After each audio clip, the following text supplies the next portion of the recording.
Alright guys, welcome to another beer review, and today we've got some more FrauGruber action. And this is the Hybrid Moments, which is a double dry hopped double IPA clocking in at 8.3% ABV. This is brewed with Brew 1, Galaxy, Matika and Mosaic BBC. Then of course it's got wheat malts, barley malt and oat malt, although they spelt wheat incorrectly. Tut tut tut. Minus a point. Only joking, because I'm not one of those arseholes. I'm an arsehole, but I'm not one of those ones.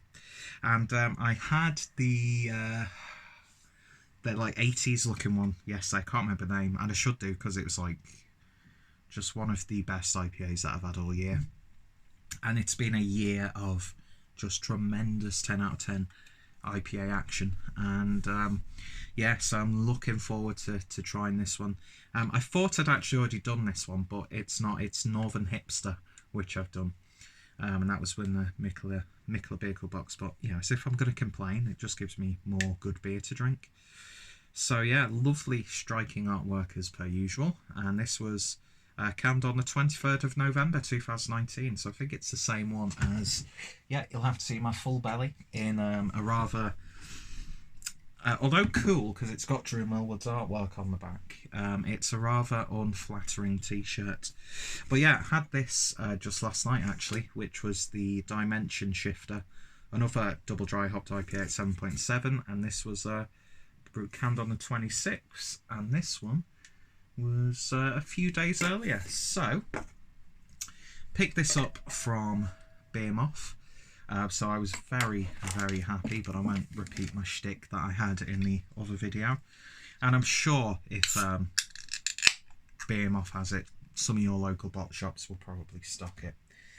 So, oh god, I can smell it again already as soon as I open the can.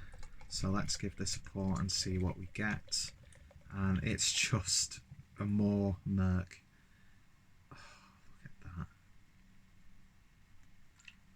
that. Will this be as good as the other one? We shall see.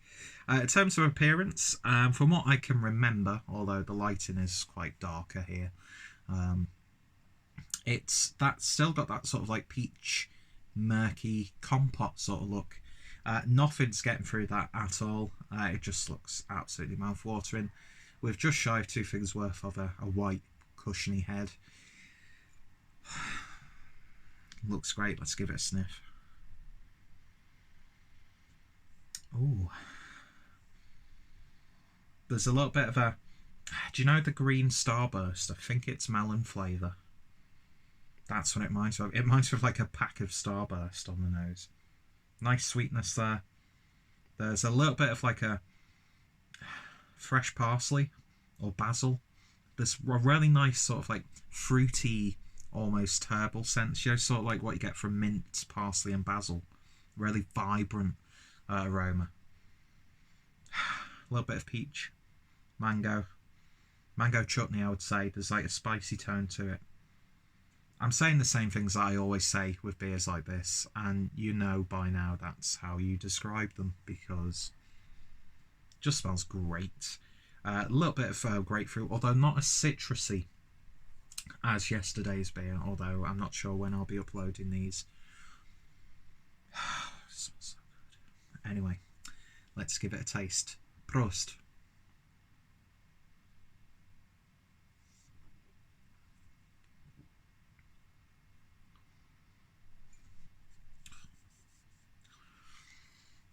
It's the mouthfeel.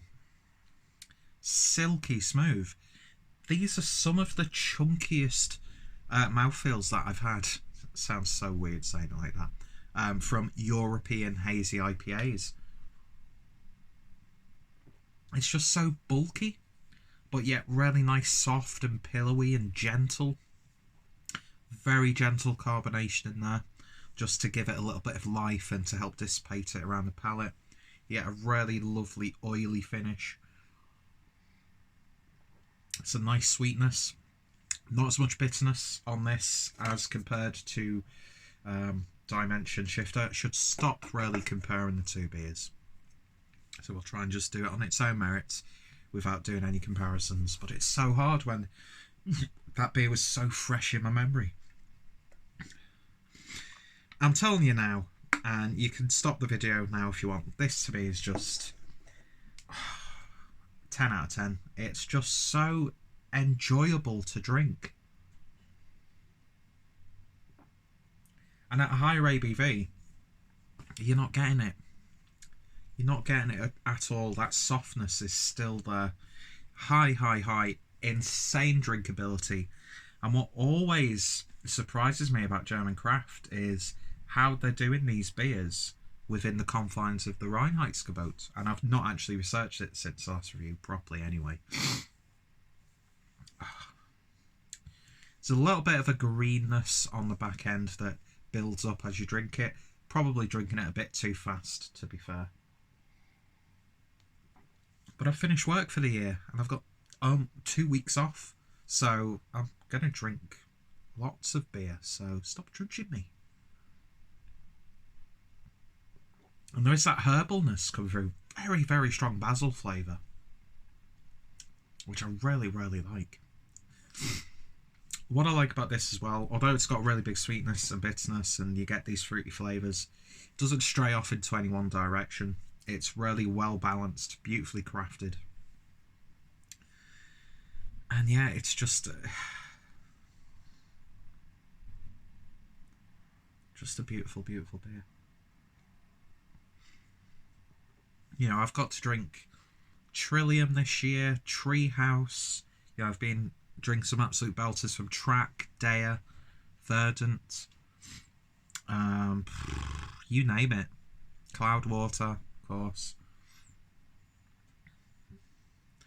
Just this year has taken last year, which was a really good year for hazy IPAs, and it's just gone astronomical. And I'm really yet to experience any true burnout. Do you know what I mean? Oh, I could just drink these beers. So good. And for the price, again, I think I paid between 7 to 8 quid. You're paying that for a lot of the UK stuff. So, you know, you can't even grumble at it. And it's fresh. It's, you know, just over a month old in the can. And I think it's matured nicely. Because you do get that detection with this one, that if you were to drink it really fresh, there might be a bit of hot burn. But it's mellowed out really nice. That's the impression I get. This is probably just tasting the exact same. And that's the great thing about cans. Even if this was like half a year old, I'd imagine you'd still get a really nice, vibrant, hoppy character. Rob, if you're watching these reviews, if these aren't being sold in the Triangle, you've got to get Gav to get these in. Or next time you're in Manchester, go to Beermoth, because I hope these are regular staples now. And Fullscreen, I'd love to see more Fullscreen as well. Those are probably the two big ones there. Sorry, interrupted because my tea's ready. I'm a working man, I expect it on the table when I get in. But it wasn't, so I had to do a beer review. Only joking, I'm not a pig. I look like one, but I'm not a pig. So yeah, to cut a long story short, a very long story short, it's 10 out of 10. I can't find any faults with this. There's not much in it flavour-wise between the two. But this just seems to have a little bit more oomph to it with that higher ABV. There's a spicy tone in there as well, which I really, really like. And yeah, it's just, that's 2 out of 2. I've got one more IPA in the fridge, which I will be opening tonight. And they're absolute winners. So 10 out of 10 for the Hybrid Moments double dry hopped double IPA from FrauGruber.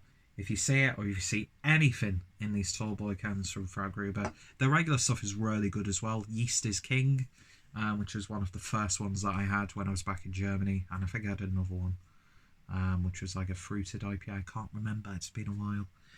Yeah, anything that has FrauGruber written on it, give it a try, because you're in for a treat. You really, really are. One of the best breweries in Germany, and one of the best breweries and most exciting breweries for me personally in Europe.